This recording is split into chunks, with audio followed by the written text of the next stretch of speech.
You have to learn to become a very active and engaged listener in college. If you happen to be a student who is easily distracted, maintaining consistent eye contact with your professor will help you pay attention in class.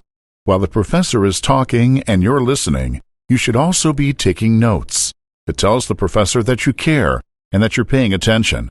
Taking notes also allows you to review and recall what was talked about in class and be reminded of the most important points in preparation for the exam.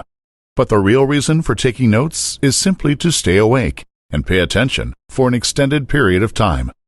Professors are educators, not entertainers, and it can be very challenging to stay engaged and focused for the full length of a college class, typically 75 minutes in length.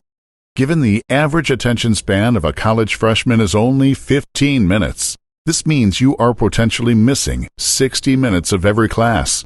You can't expect to essentially miss an hour of every class and do well in college. So, take notes. Students will typically make one of two mistakes when taking notes. Either they will take no notes or take too many notes. Trying to write down every word the professor says is missing the fundamental point of taking notes.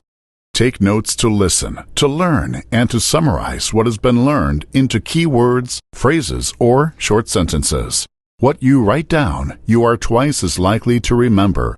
Take notes by hand and not using a computer. Studies show that notes taken on a computer are half as effective for learning as handwritten notes. The slow pace of handwritten notes, having to summarize what is being heard, is what leads to learning.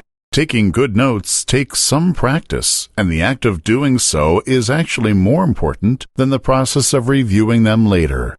So, take good notes. You'll be glad you did.